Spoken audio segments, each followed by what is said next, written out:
जाता है कि विद्यालय बच्चों के भविष्य की नींव रखते हैं, लेकिन अगर नींव ही कमजोर हो तो सपनों की इमारत कैसे खड़ी होगी। बिहार के भागलपुर से जो तस्वीर सामने आई वो सरकारी शिक्षा व्यवस्था पर बड़े सवाल खड़े करती है। सुल्तानगंज प्रखंड के छीट श्रीरामपुर कोठी अकबर नगर स्थित प्राथमिक विद्यालय में पढ़ाई कम और संघर्ष ज्यादा हो रहा है।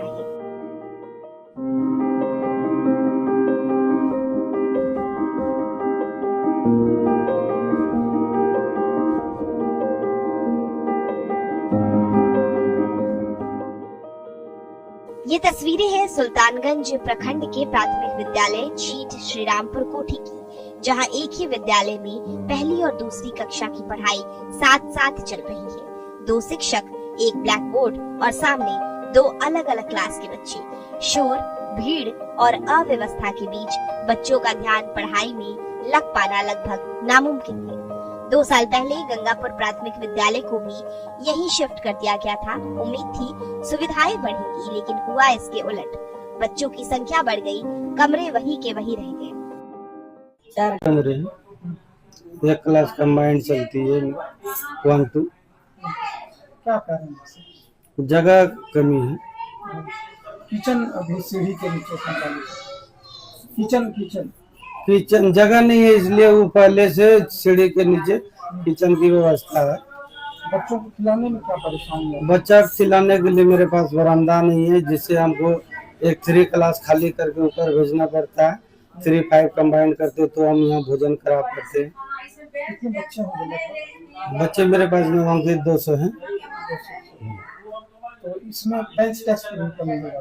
बेंच डेस्क है, लेकिन खिलाने की जगह नहीं। बेंच डेस्क हम नया भी मंगवाए हैं, वो अगर प्रोवाइड हो जाती तो फिर खिलाने की मेरे पास परेशानी हो जाएगी। शौचालय मेरे पास अपना जमीन नहीं है, वो नगर निगम में जो नाटक क्लब का है उसी का हम लोग इस्तेमाल करते। मेरे पास महिला शिक्षिकाएं बहुत ज्यादा है, तो साथ वो परेशानी होती है, इसलिए हम लोग बच्चा का खोल के रखते हैं। और महिला शिक्षिका अब चाबी लग जाती है, नहीं तो गांव के शरारती था तो उसमें ईटा पत्थर मार के गंदा कर देते हैं। हम लोग बहुत बार कंप्लेन किए। कंप्लेन स्कूल की बिल्डिंग को लेकर भी आप किए होंगे, लिखित में दिए होंगे? हाँ, लिखित आवेदन दिए हैं अपनी BRC में। सुनवाई अब तक हुआ? सुनवाई तो अभी जमीन खोज रहा है कि मेरे पास NOC दीजिए। मेरे पास जमीन ही नहीं था, मैं NOC कहाँ से करवाऊँ? सड़क के किनारे बच्चे बाउंड्री वाल भी हमेशा खतरा बनी रहती है। समस्या सिर्फ कमरों की कमी तक सीमित नहीं है, स्कूल में अपना शौचालय तक नहीं है।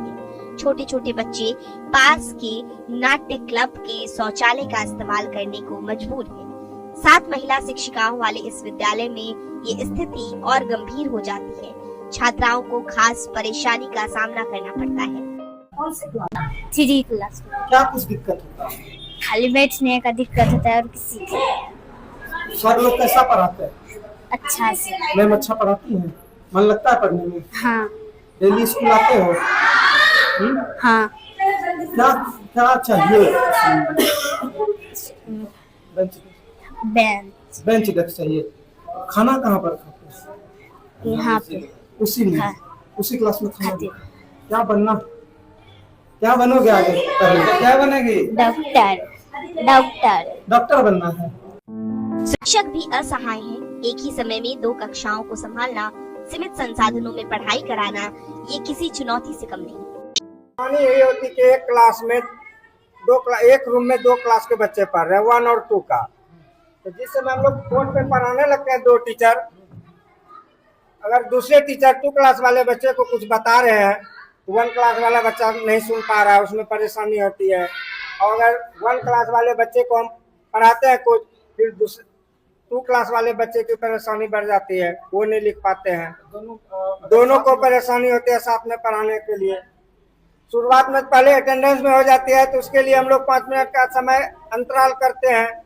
पहले 1 क्लास का अटेंडेंस लेते हैं, फिर 2 क्लास का अटेंडेंस लेते हैं। इस तरह से परेशानी हम लोग को तो होती है। कमरे की ज्यादा जरूरत? जी, कमरे की जरूरत है सर। किचन रूम के और थोड़ा बाथरूम की भी जरूरी है, जो कि महिला स्टाफ है थोड़ा दूर पड़ जाती है, वहाँ से परेशानी होती है। सरकार गुणवत्तापूर्ण शिक्षा, डिजिटल लर्निंग और आधुनिक स्कूलों की बात करती है, लेकिन जमीनी हकीकत ये है कि आज भी कई बच्चे एक ब्लैक बोर्ड और एक कमरे में सिमटी पढ़ाई के सहारे अपना भविष्य बनाने को मजबूर है। सवाल ये है कि जब प्राथमिक स्तर पर ही शिक्षा का हाल ये रहेगा तो आगे इन बच्चों का भविष्य किस दिशा में जाएगा।